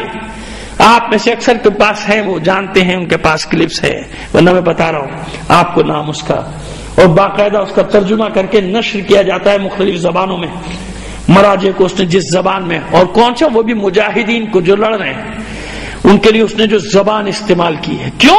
اس کے پیچھے وہی مستنڈوں کی ایک فوج تیار کی گئی ہے، جیسے آپ کیا ہوتا ہے کہ جس سے غلط بات کرانی ہوتی ہے اس کو 50-60 آگے بٹھا کے رکھے جاتے ہیں تاکہ کوئی بات ہو تو آپ کچھ بولیں تو آپ کو اٹھا کے باہر پھینک دیا جائے، اور پھر دوبارہ کوئی جرت نہ کرے، جس کو جو بولنا ہے جو بک رہا ہے بکنے دو۔ تو یہ نہ سمجھے گا کہ صرف آپ کیا ہو رہا ہے، پورے عالم تشیع میں یہ کھیل کھیلا جا رہا ہے۔ کیوں؟ کیونکہ سب سے بڑی ضرب لگی ہے ان کو تشیع سے، سب سے بڑی چوٹ کھائی ہے انہوں نے یمن میں، شام میں، عراق میں، لبنان میں، ایران میں۔ کس کے ہاتھوں کھائی ہے؟ آپ کے ہاتھوں۔ اور اس ضرب کے پیچھے کون ہے؟ نائب امام، اور نائب امام کے پیچھے کون ہے؟ بولیے نا، سمجھ میں آ رہے ہیں؟ لہذا میں کبھی گھبراتا نہیں، پریشان نہیں ہوتا۔ آج تک آپ 20 سال سے تو آپ سن رہے ہیں مجھے، کبھی آپ نے میرے منہ سے مایوسی کی بات نہیں سنی ہوگی۔ مایوسی کفر ہے۔ کیوں؟ آخری چیز جو مجھے تسلی دیتی ہے وہ تسلی دیتی ہے کہ مجھے جتنی فکر ہے جس کا دین ہے اس کو مجھ سے زیادہ فکر ہے نا، اس لیے میں پریشان نہیں ہوتا۔ 20 سال سے آپ سن رہے ہو نا، 35 سال سے میں فیلڈ میں ہوں، مجھے بالکل نیا نہیں سمجھیے گا، میں قائد اعظم کے زمانے کا آدمی ہوں، کوئی اتنا نیا نہیں ہوں۔ صلوات بھیجیے محمد آل محمد کا۔ 36 سال سے یہ خادم میدان میں ہے، فیلڈ میں ہے، دیکھ رہا ہوں ایک ایک چیز کو، مشاہدات ہیں، قریب سے دیکھا ہے، ایک ایک چیز کو دیکھا ہے، جانچا ہے، پرکھا ہے تمام چیزوں کو۔ لہذا کیوں یہ سب کیا جا رہا ہے؟ پلانٹڈ لائے جاتے ہیں، پلانٹڈ، تاکہ ان کے ذریعے سے ضرب لگائی جائے۔ کس نے ضرب لگائی ہے سامراج پر؟ کس کے ہاتھوں انہوں نے مار کھائی؟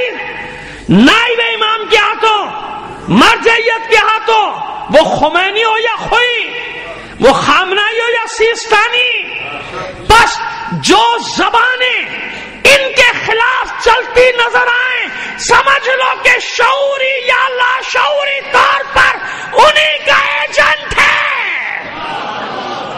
یا لاشعوری طور پر ہے کیونکہ جانتا نہیں بیچارہ، بہکا دیا گیا ہے اس کو دوسروں نے، یا شعوری طور پر ایسا کر رہا ہے۔ کیوں؟ اب ان سے پوچھو نا کہ جو حسن نصر اللہ کو برا بھلا کہے، گالیاں دے چینل پہ بیٹھ کے، وہ کس کا ایجنٹ ہو سکتا ہے؟ یہودیوں کا تو ہو سکتا ہے۔ بابا آپ لاکھ اختلاف کر لو، نہ مانو مولویوں کو، لیکن اتنا تو مانو کہ اس نے عزت رکھی تمہاری۔ میں آج اخبار نہیں پڑھتا، فضولیات ہوتی ہیں ساری اکثر چیزیں، لیکن ایک دو کالم ایسے ہوتے ہیں کام کے، اب مجبوری ہے ورنہ میں افراد کے نام نہیں لیتا، گھر جا کے تلاش کر لیجیے گا، نیٹ پہ نکال لیجیے گا۔ جو باتیں میں گزشتہ چند سالوں سے کر رہا ہوں، مجلسوں میں کر چکا ہوں، مجھے آج بڑی خوشی ہوئی، ایاز امیر کا کالم نکال کے پڑھ لیجیے گا آج کا۔ ممکن ہے یہ بات چلی گئی تو اس کا بیچاری کی نوکری نہ ختم ہو جائے کہ بھائی اس کا کالم بند کرو، یہ کالم تو بڑا مشکل ہو گیا، مجلسوں میں پڑھا جا رہا ہے۔ اخبار کا نام نہیں لیتا، ایاز امیر بہت مشہور صحافی ہے، اس کا کالم پڑھ لیجیے گا، آپ کو میری تقریر یاد آ جائے گی۔ ہم میں سے نہیں ہے، بہت صاف صاف لکھا کہ واضح طور پر اگر کوئی سامراجی طاقتوں کے مقابلے میں ڈٹا ہوا ہے دنیا میں تو وہ شیعہ ہے۔ یہ میں نے نہیں لکھا، اس لیے میرے پاس مایوسی نہیں آتی۔ 35 سال میں اتنا کچھ دیکھا ہے، مایوس وہ ہو جن کے پیچھے کوئی نہ ہو۔ ہمارے پیچھے بہت کچھ ہے، ہمارے پیچھے بہت بڑی طاقتیں ہیں نا، اس لیے کبھی میں مایوس بھی نہیں کرتا ہوں۔ کبھی آپ نے مجھ سے مایوسی کی تقریر سنی؟ کبھی مایوسی کی گفتگو سنی؟ کیوں مایوس ہو جائیں بابا؟ کس لیے مایوس ہو جائیں؟ وہ لاوارث ہوتے ہیں جو مایوس ہوتے ہیں۔ تم جتنی سازشیں کر لو تشیع کو توڑنے کی، شیعوں کو توڑنے کی، شیعوں کو الگ کرنے کی، انہیں آپس میں لڑانے کی، ایک بات میں جانتا ہوں، جس کے نصیب میں گمراہی لکھ دی گئی اسے رسول ٹھیک نہیں کر سکے، میں کہاں سے ٹھیک کروں گا؟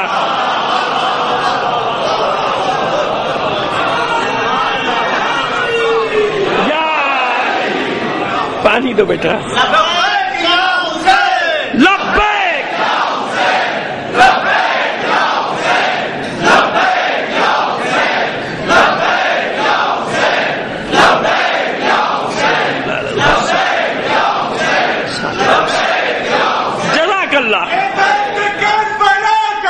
یہ خوف بس خدا کا ہے، یہ درد کربلا کا ہے، یہ خوف بس خدا کا ہے، ہماری یہ جوانیاں حسین کی قربان۔ جزاک اللہ، جزاک اللہ۔ عزادارو بس اس بات کو یاد رکھو کہ بابا ڈرنے کی کیا، خوف وہ کھائے جس کے پیچھے کوئی نہ ہو۔ ہمارے پیچھے اتنی بڑی بڑی طاقتیں، ہمیں کیا مسئلہ ہے؟ کہتے فلاں کا ایجنٹ تمہیں فلاں جگہ سے ملتا ہے، میں نے کہا میں بھی ایجنٹ ہوں، میں نے کہا میں بھی ایجنٹ ہوں، مجھے بھی ملتا ہے۔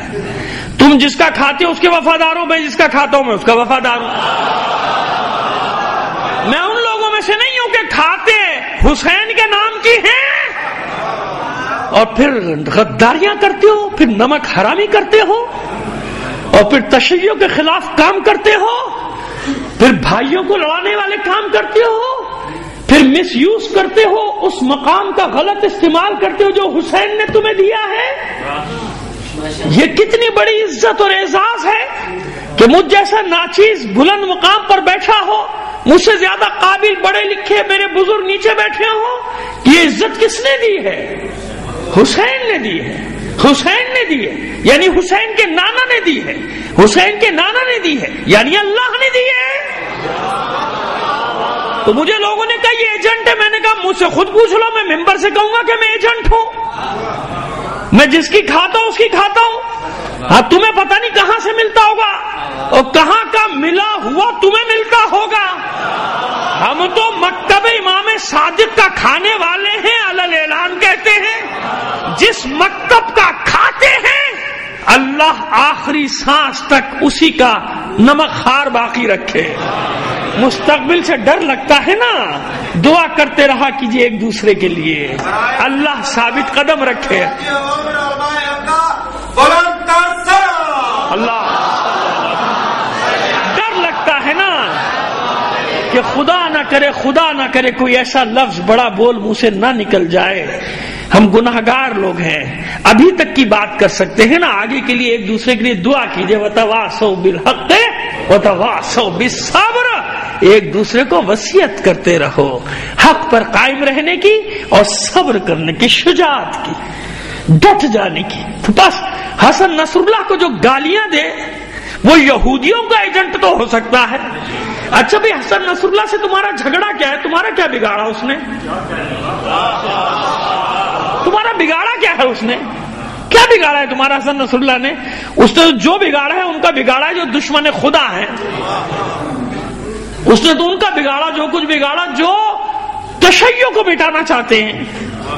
اس نے تو جو بگاڑا ان کا بگاڑا جنہوں نے شام میں زینبیہ پر حملہ کیا ہے۔ خدا کا خوف کرو، ان لوگوں کو برا بھلا کہتے ہو، تم میں تو دم نہیں ہے، تمہیں وہ مال گننے سے فرصت نہیں جو زبان بیچنے کے عوض تمہیں ملا ہے اور مل رہا ہے، ضمیر اور دین بیچنے کے عوض تمہیں مل رہا ہے، تمہیں اس سے فرصت نہیں ہے۔ تمہاری زبانیں ان کے لیے چلتی ہیں، ان مجاہدوں کے خلاف، ان مراجع کے خلاف جن کے فتوے کی وجہ سے یہ لاکھوں لوگ داعش جیسے صفاق درندوں کے مقابلے میں ڈٹے ہوئے لڑ رہے ہیں، جن کے فتووں کی وجہ سے وہ سیستانی ہو یا خامنائی ہو، ان کے فتووں کی وجہ سے وہ لاکھوں جوان ماؤں نے اپنے جوانوں کو بھیج دیا، سامرا تک کے علاقوں کو آزاد کرایا۔ تم میں کتنا دم ہے؟ تم میں صرف اتنی تو قوت ہے کہ آؤ شیعوں کے مجموعوں میں اور شیعوں کو بہکا کے ان میں تفریق ڈال کے، ان میں درار ڈال کے چلے جاؤ، اس کا معاوضہ لیتے ہو۔ تو بس تمہیں وہاں سے ملتا ہے، ہمیں جو نمک ملتا ہے وہ مکتب امام صادق کا ملتا ہے۔ یہ اپنی اپنی سوچ کی بات ہے، یہ اپنی اپنی روش کی بات ہے کہ ہماری یہی دعا ہے کہ معبود آخری سانس تک ایسی وفادار رہے، اور سانسوں کا تو پتہ بھی نہیں، اس لیے تو یہ بات کرتا ہوں، مصلحت سے کام نہیں لیتا۔ مجھے معلوم کیا ہے کہ میں گھر تک پہنچوں گا کہ بھی نہیں پہنچوں گا، پھر مرنے کے بعد حسرت ہی رہ جائے گی، کاش یہ بھی کہہ دیا ہوتا۔ اس لیے ہر بات کہہ دیتا ہوں کہ کچھ پتا تھوڑی آئندہ موقع ملے کہ نہ ملے، جو دل میں کہہ ڈالو۔ صلوات بھیجیے محمد آل محمد پر۔ بس یہ ہے انصار اللہ، جب یہ اللہ کی مدد کے لیے گھر سے نکلیں گے، وَلَا يَنْصُرَنَّ اللَّهُ مَن يَنْصُرُهُ وَرُسُلُهُ، بس اللہ ضرور بے ضرور ان مجاہدوں کی مدد کرے گا، وعدہ ہے اللہ کا، مت گھبراؤ، مت پریشان ہو۔ یہ تو چھان پھٹک ہوتی رہتی ہے، جھپٹنا پلٹنا، پلٹ کر جھپٹنا لہو گرم رکھنے کا ہے ایک بہانہ۔ یہ اونچ نیچ تو تاریخ بشریت کا حصہ ہے۔ تلک الایام نداولها بین الناس، ان روز و شب کو ہم اسی طرح لوگوں کے درمیان الٹ پھیر کرتے رہتے ہیں، اس سے کیا فرق پڑتا ہے؟ یہ اونچ نیچ ہوتی رہتی ہے، عروج و زوال آتا رہتا ہے، لیکن جو ثابت قدم رہتے ہیں، ختم ہو گئی وہ قومیں جو مایوسی کا شکار ہوئی۔ ہمارے زندہ رہنے کا راز ہی یہی ہے کہ کربلا ہمارے پاس ہے جو ہمیں مایوس ہونے ہی نہیں دیتی ہے، نہیں ہونے دیتی نا۔ وہ تم کیا فکر کرتے ہو، 72 بھی ہو تو حاوی ہو، سب پر حاوی ہو، ایسے ہی ہے نا۔ بس یہ جو لڑ رہے ہیں یہ تمہارے فتووں سے لڑ رہے ہیں، بلکہ تمہیں تو ان کے خلاف پروپیگنڈے کرنے کے لیے خریدا گیا ہے۔ تم سر کے بال سے لے کر پیر کے ناخن تک بکاؤ مال لوگ ہو، اپنا دین اور ضمیر سب بیچ چکے. تمہیں کیا معلوم حسن نصر اللہ کیا ہے؟ تمہیں کیا معلوم سیستانی کے فتوے میں کیا قوت ہے؟ تمہیں کیا معلوم علی خامنائی کیا ہے؟ تمہیں کیا معلوم کہ ان سے وہ ڈرتے ہیں جو پوری دنیا کو ڈرا رہے ہیں. اگر ان سے خوف زدہ نہ ہوتے تو جہاں مرضی دندناتے ہوئے گھس جاتے ہیں نا، لشکر لے کے گھسے نا. کیوں؟ معلوم ہے جملہ کی تکرار کی معذرت چاہ رہا ہوں، بس اچانک زبان پر آ گیا، اب روک نہیں سکتا. کیوں؟ تم نہیں جانتے وہ شیطانی طاقتیں، وہ یہود و نصارہ جانتے ہیں کہ اب تک جہاں بھی گھسے تھے وہ 39 دن والے تھے، یہ لوگ 40ویں دن والے.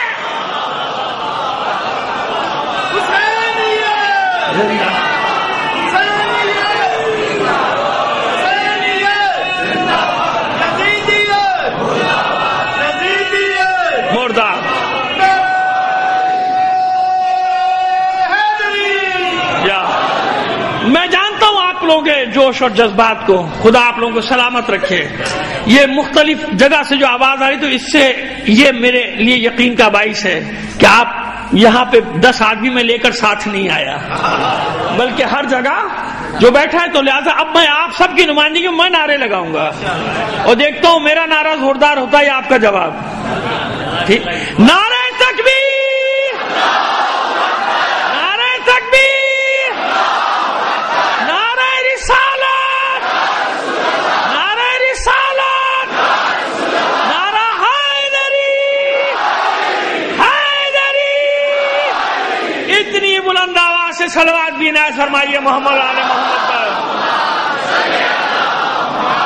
سمجھ میں آ گئی بات؟ تو بابا دیکھو تو صحیح کون اللہ کے راستے میں لڑ رہا ہے، کون مذہب حقہ کی حقانیت کا کلمہ دنیا سے پڑھوا رہا ہے. دشمن جانتا ہے کہ یہ 40ویں دن والے ہیں، 39ویں دن والے اور ہیں، 40ویں دن والے. بس جب سمجھ میں آ گئی بات کہ دشمن جانتا ہے کہ ان کے پاس علی کا نام ہے، دشمن جانتا ہے کہ ان کے پاس حسن اور حسین کا نام ہے، دشمن جانتا ہے کہ یہ دعائے زہرا والے لوگ ہیں. اپنے پہچانے یا نہ پہچانے دشمن جانتا ہے کہ ان کو دعائے زہرا ہے. دشمن جانتا ہے کہ ان کے پاس کربلا ہے، اور کربلا میدان کا نام ہے، پہاڑوں اور غاروں کا نام نہیں ہے. دشمن جانتا ہے کہ جو کل پہاڑوں غاروں میں تھے وہ آج بھی وہیں مل رہے ہیں. دشمن جانتا ہے کہ جو کل میدان میں تھے وہ آج بھی میدان میں. تو شیعہ سب جگہ ہوتا ہے اختلاف. ان اختلافات کو ایسا نہ بناؤ کہ دشمن کامیاب ہو جائے اپنی سازش میں. وہ جو ایک سازش ہو رہی ہے، مختلف فرقے بنا دیے جائیں، ان کو توڑ دیا جائے. تو میں نے عرض کر دیا کہ جس کے نصیب میں گمراہی لکھی ہے اسے نہ میں روک سکتا ہوں نہ آپ روک سکتے ہیں. یہدی من یشاء ویضل من یشاء. اللہ نے فیصلہ کر دیا کہ جس کے نصیب میں ہی گمراہی ہے اس کو آپ نہیں روک سکتے. تو الگ تو ہونا ہے نا حق اور باطل کا، لشکر الگ ہونا ہے نا. حسین چھانٹتے ہوئے آئے نا کربلا تک، بس منزل پر آ گیا. چھانٹتے ہوئے آئے نا، چھانٹی کرتے ہوئے آئے. بہت لوگ تھے دعوے دار، لیکن حسین سب کو بتا دے کہاں جا رہے ہیں دیکھ لو. اس جگہ جا رہا ہوں، ٹکڑے ٹکڑے کر دیے جائیں گے میرے. میں اس جگہ جا رہا ہوں. کتنے رہ گئے؟ 72. مگر کامیاب، اتنے کامیاب کہ قیامت تک ہر مومن کی آرزو ہے یا لیتنا کننا معکم فنفوز فوزا عظیما. کاش کربلا والو ہم آپ کے ساتھ ہوتے. یعنی ہمیں آج کی زندگی پیاری نہیں، آپ یہ کہہ رہے ہیں. ہر شیعہ کیا کہہ رہا ہے؟ وہ یہ کہہ رہا ہے کہ مجھے یہ زندگی عزیز نہیں، کاش میں آپ کے ساتھ ہوتا، کربلا میں ہوتا. مجھے بیٹے میرے بچے نے فرمائش کی لیکن میں معذرت چاہتا ہوں میرے بیٹے، میں تمہاری وہ پوری نہیں کر سکتا خواہش، کیونکہ 25 محرم کو اور اس سے پہلے کئی بار میں شہادت پڑھ چکا چوتھے امام کی. اب مجھے جس ترتیب سے میرے بچے بچیوں نے پہلے حکم دیا ہے میں اسی حساب سے مصائب پڑھوں گا. انشاءاللہ زندگی رہی کسی موقع پہ میں اپنے جس بچے نے مجھے حکم دیا ہے میں اس کی خواہش ضرور پوری کر دوں گا.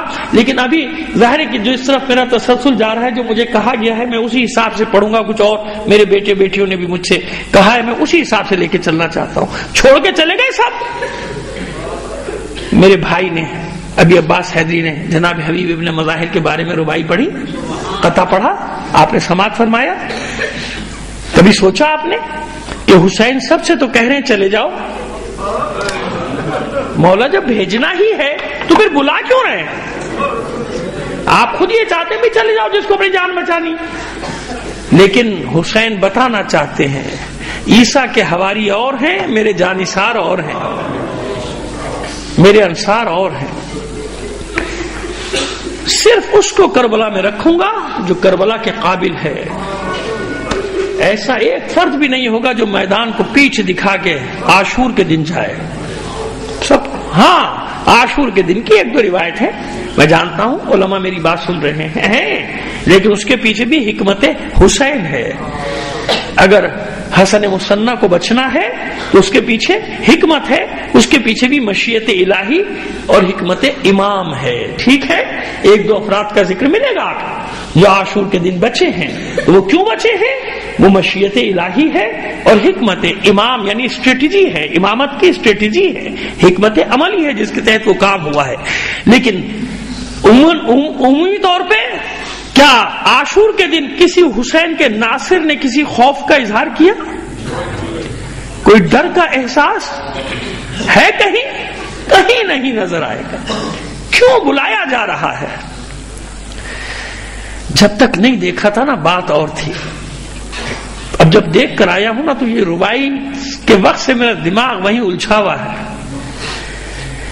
کہ روضہ جناب سید الشہداء میں علی اکبر بھی ہیں، گنج شہیدہ جو بنا ہوا ہے اس میں تمام کی ایک ہی قبر شہداء کی، ایک کنارے پہ الگ ایک قبر ہے کس کی؟ حبیب ابن جناب حبیب ابن مظاہر کی الگ،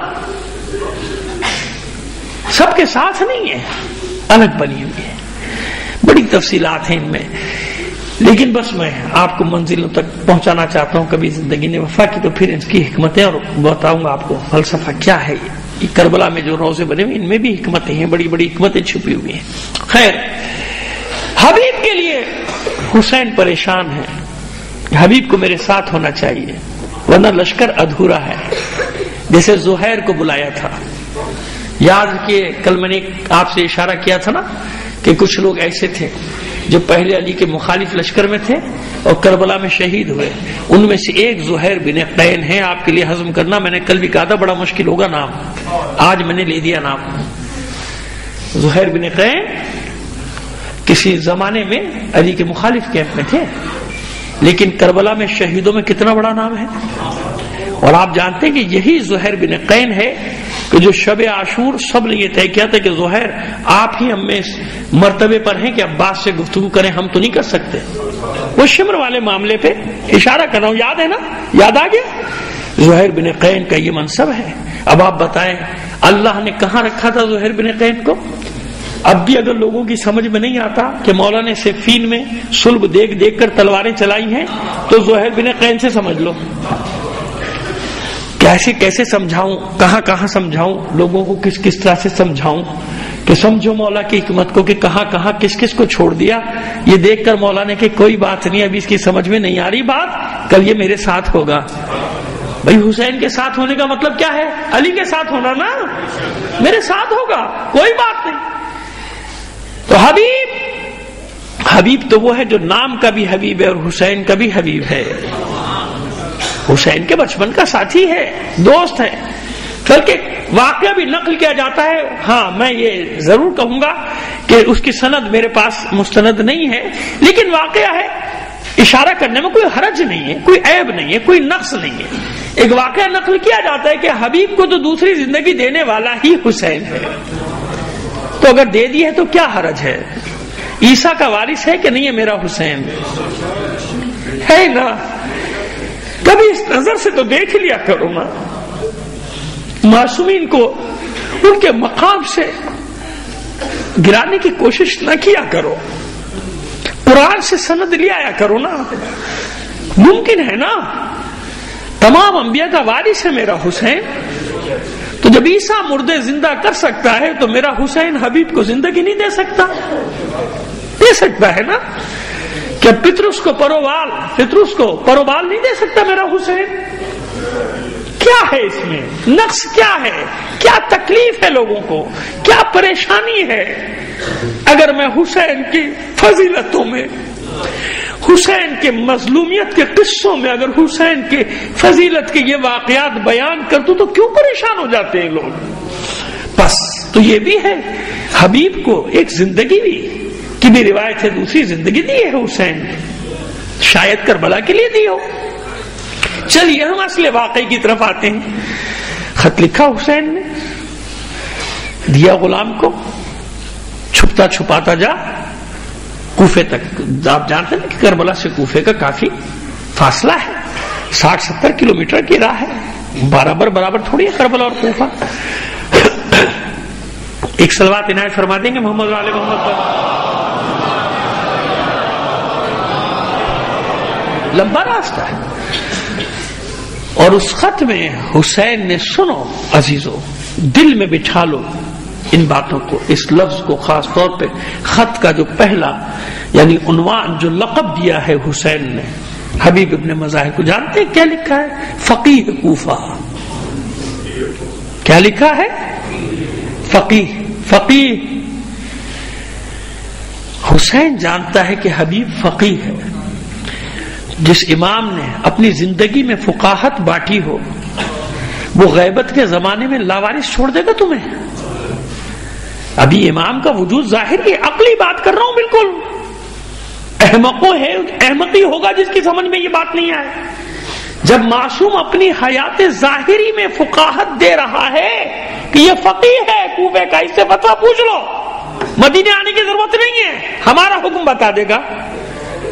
جو معصوم اپنی حیات ظاہری میں فقاہت دے رہا ہے، منصب دے رہا ہے، وہ زمانے غیبت میں آپ کو لاوارث چھوڑ سکتا ہے؟ بس یہی وہ نائب امام ہوتا ہے۔ سمجھ میں آ گئی بات؟ کہ جو آپ کو آپ کے مسائل میں الجھنے نہ دے، ان سے نکال دے آپ کو۔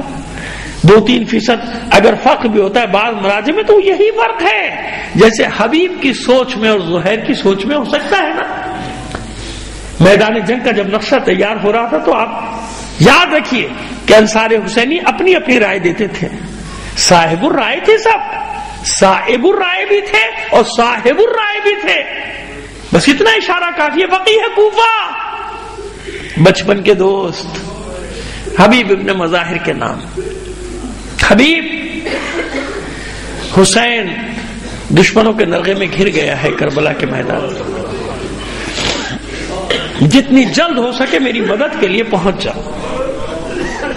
غلام یہ خط لے کر گیا، گھر سے معلوم ہوا کہ حبیب بازار میں ہے۔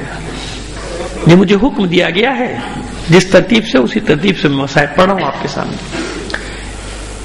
بازار میں ہے حبیب، ڈھونڈتا ہوا بازار میں پہنچا، دیکھا دکان پہ خضاب خرید رہے ہیں، چپکے سے کان میں کہا نا قاصد الحسین۔ چونک گیا حبیب، جلدی سے سودا کیا، سودا لیا، ہاتھ پکڑا، ایک گوشے میں تنہائی میں ایک کونے میں لے گیا، کیا پیغام لایا ہے؟ غلام نے بھی چاروں طرف نگاہ کی، امامے میں چھپا ہوا خط نکال کے اور دے دیا، میرے مولا نے تیرے نام خط بھیجا ہے۔ جلدی سے مضمون پڑھا حبیب نے، اور پیشانی پہ بل نمودار ہو گئے، پریشانی کے آثار۔ غلام کچھ ساتھ لیا، جلدی جلدی گھر پہنچا، مہمان خانے میں بٹھایا، گھر میں داخل ہوا، دیکھا زوجہ دسترخوان لگائے بیٹھی ہے، انتظار کری کہ حبیب آئے تو کھانا تناول فرمائے۔ آتے ہی زوجہ نے چہرے پہ نگاہ کی حبیب کے، کہا حبیب میرے مولا کا قاصد آیا تھا، خیر تو ہے نا؟ اور حبیب یہ تیرے چہرے پہ پریشانی کیسی ہے؟ یہ پریشانی کیسی ہے؟ اس سے پہلے تو جب میرے مولا کا قاصد آتا تھا تو بہت خوش ہوتا تھا، حبیب تو پریشان لگ رہا ہے، کیا بات ہے؟ حبیب کہتا ہے مومنہ بات ہی پریشانی کی ہے، بیٹھ بتاتا ہوں تجھے کیا مسئلہ ہے۔ حبیب یہ خط آیا ہے میرے مولا کا، کیا لکھا ہے اس میں؟ بس میرے مولا کا خط ہے، حسین کا خط ہے کہ کربلا میں دشمنوں کے نرغے میں گر گیا ہوں، حبیب جتنی جلد ہو سکے میری مدد کے لیے آ جا۔ زوجہ نے غور سے دیکھا حبیب کے چہرے کو اور غور سے دیکھ کر کہتی حبیب پھر کیا فیصلہ کیا تو نے؟ کیا فیصلہ کر رہا ہے؟ کیا سوچ رہا ہے؟ حبیب کہتا ہے جاؤں کہ نہ جاؤں، فیصلہ نہیں کر پا رہا، جاؤں کہ نہ جاؤں، سوچ رہا ہوں۔ ارے سب نے تو ساتھ چھوڑ دیا، یہی ہے نا ہمارے یہاں عوام الناس کا جواب یہی ہوتا ہے نا، تو میں اکیلا کیا کر لوں گا، میں اکیلا کیا کر لوں گا، سب تو ایک لائن پہ چل پڑے، سب تو ادھر چل پڑے، میں کیا کر لوں گا، چھوڑو بھائی جانے تو جو ہوتا ہے انہیں تو۔ وہی اس فکر کی عکاسی کی حبیب نے۔ وہ جو بعض لوگ اپنے آپ کو یہ کہہ کے بٹھا نہیں دے گا نا ہم کیا کر لیں گے اکیلے، بھائی اتنا دنیا میں فتنہ بڑھاؤ، بیٹھ جاؤ گھر میں آرام سے، چھوڑو ہونے تو جو ہو رہا ہے۔ اس کی عکاسی کی حبیب نے کہ میں اکیلا کر بھی، سب نے تو ساتھ چھوڑ دیا، پھر میں اکیلا کیا کر لوں گا، میں جا کے کیا مدد کر لوں گا۔ اتنا سنا وہ مومنہ اپنی جگہ سے کھڑی ہو گئی۔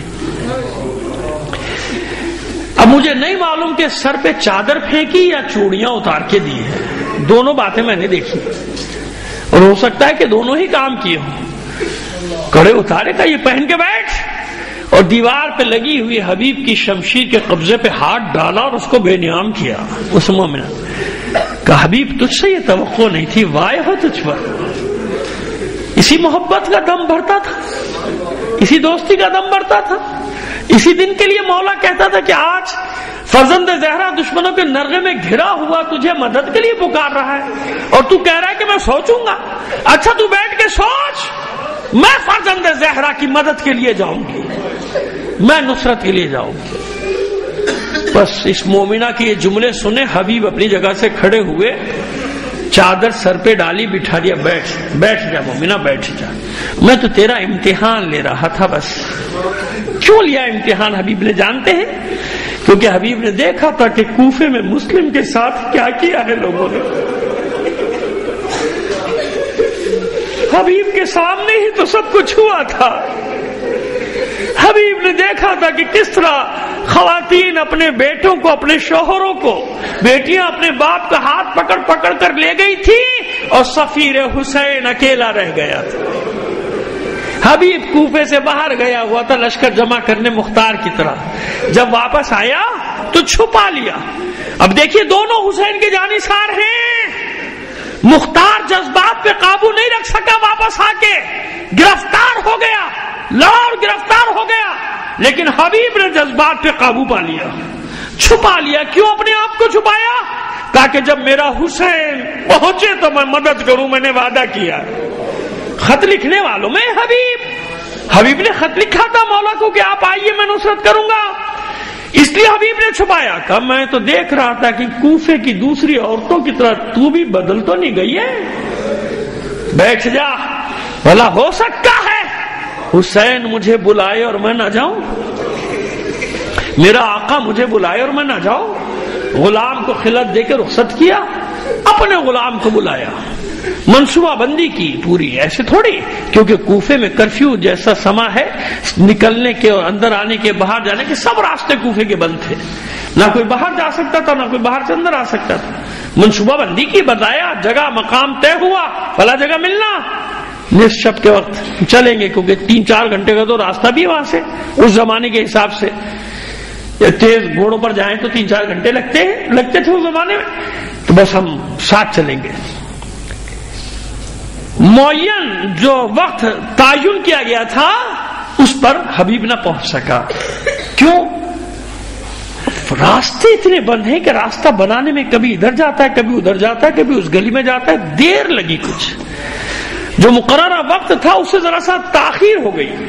جب پہنچا اس مقررہ وقت مقررہ مقام پر تو دیکھا کہ اس کا گھوڑا پیر پٹخ رہا ہے زمین پہ بے چینی سے، کبھی آسمان کی طرف دیکھ کے چلاتا ہے، اور حبیب کا غلام اس کی گردن پہ ہاتھ پھیرتا جاتا ہے، اس کے بالوں پہ ہاتھ پھیرتا جاتا ہے اور کہتا جاتا ہے دیکھ بس تھوڑی دیر اور انتظار کروں گا، اگر میرا مولا حبیب نہ آیا تو میں تجھ پر سوار ہو کر فرزند رسول کی مدد کے لیے جاؤں۔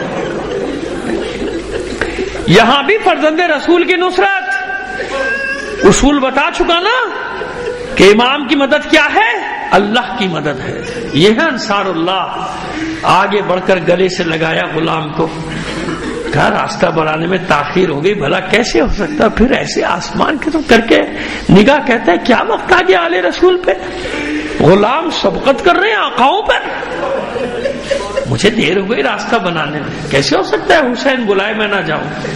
ادھر انہی نے سفر شروع کیا، ادھر حسین کا انتظار شروع ہوا۔ پوری رات انصار حسینی کیسے گزارتے ہیں؟ مناجات، قرآن، نماز شب، یہی تو دستور ہے نا انصار حسینی کا۔ کاش کے یاد رکھیں اس دستور کو مومنین اور ان کے بچے کہ انصار حسینی نے شب داری کیسے مناتی ہے اور پورے 10 شب تک کیسے شب داریاں منائی ہیں انصار حسینی نے، اور شب عاشور کیسے گزاری ہے۔ صبح ہوئی، نماز فجر حسین کے قضا میں، یہ انصار اللہ کے مصداق حسین کے جانثاروں نے نماز ادا کی، اور اس کے بعد مسند لگا دی گئی، خیمے کے باہر حسین بیٹھے ہیں جھرمٹ میں اپنے جانثاروں کے،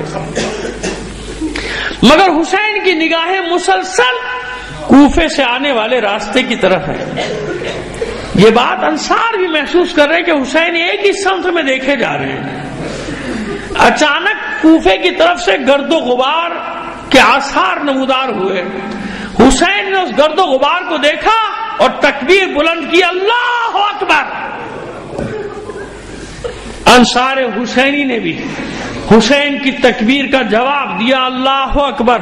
اب حسین کی نگاہوں کے ساتھ انصار حسینی کی نگاہیں مڑی، گرد و غبار کو سب نے دیکھا، کچھ ہی دیر میں گرد و غبار چھٹا اور 2 سوار نمودار ہوئے۔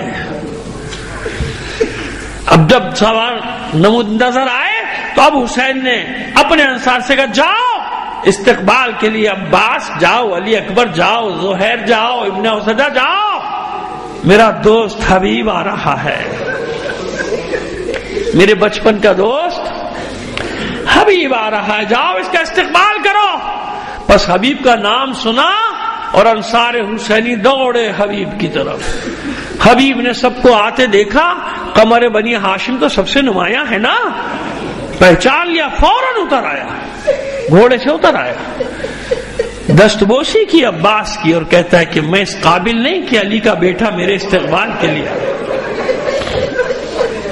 عباس نے حبیب کو گلے سے لگایا اور کہا میرے مولا کا حکم ہے، میرے مولا نے تیرے استقبال کے لیے ہم سب کو بھیجا ہے۔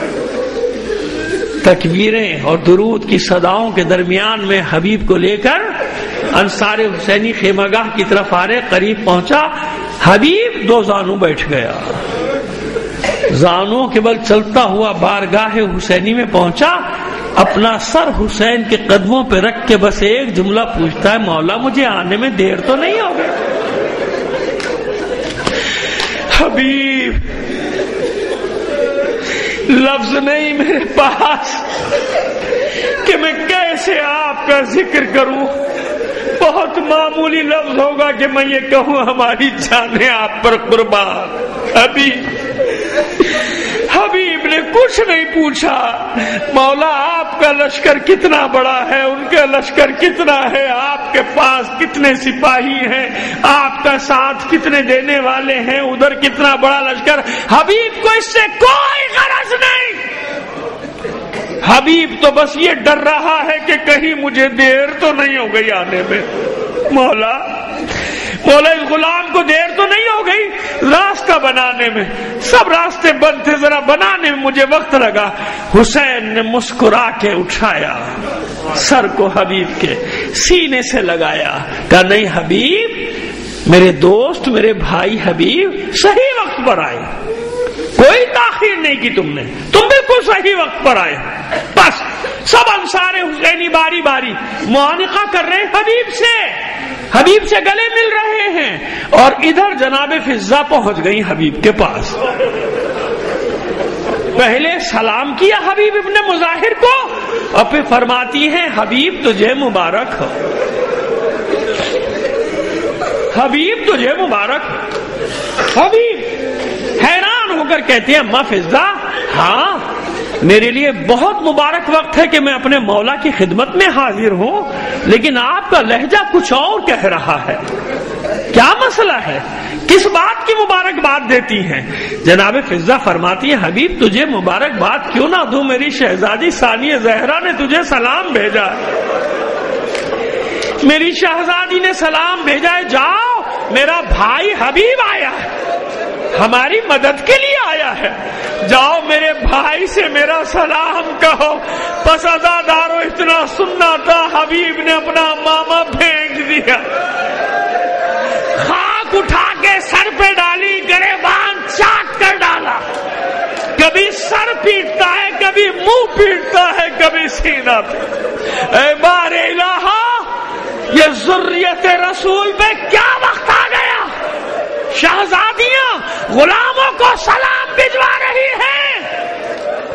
یہاں روایت ختم ہوئی، مگر میں ہمیشہ دو جملوں کا اضافہ، ہمیشہ حبیب نے یہی کہا نا سر پیٹ کے منہ پیٹ کے کہ کیسا وقت آ گیا آل رسول پر، کیا آقا زادیاں غلاموں کو سلام بھجوا رہی ہیں۔ میں کہتا ہوں اے حبیب، اے حبیب حسین، اے حبیب رسول خدا، اے حبیب خدا، آپ کو نہیں معلوم زینب کو اپنے بھائیوں پر کتنا مان ہے، کتنا مان ہے زینب کو کہ جب تک میرے اتنے بھائی موجود ہیں کس کی مجال ہے میرے سر سے چادر چھین لے گا، کس کی مجال ہے میرے بازوؤں میں رسن باندھے گا، کس کی مجال ہے مجھے بازاروں میں کشا کشا قیدی بنا کر پھرائے گا۔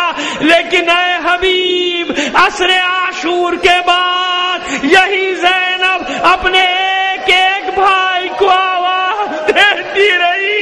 مجھے یقین ہے گنج شہیدہ میں شہداء کے لاشیں تڑپتے ہوں گے، کوئی بعید نہیں کہ آوازیں آتی ہو اے آل رسول کیا کریں، موت نے مجبور کر دیا، پھر زندگی دلوا دیجئے، پھر آپ پر اپنی جانیں قربان کر۔ الا لعنت اللہ علی القوم الظالمین وسيعلم الذين ظلموا أي منقلب ينقلبون۔ بس آپ سے اتنی درخواست کروں گا، مرحوم سید جعفر حسین زیدی، ان کے اہلیہ مرحومہ جن کی آج دن میں تدفین ہوئی ہے، ان کے اشارے ثواب کے لیے اس خاندان کے دیگر مرحومین، اپنے بھی تمام مرحومین اور شہداء کو شامل کر کے ایک بار سورہ فاتحہ، 3 بار سورہ اخلاص کی تلاوت فرما دیجیے۔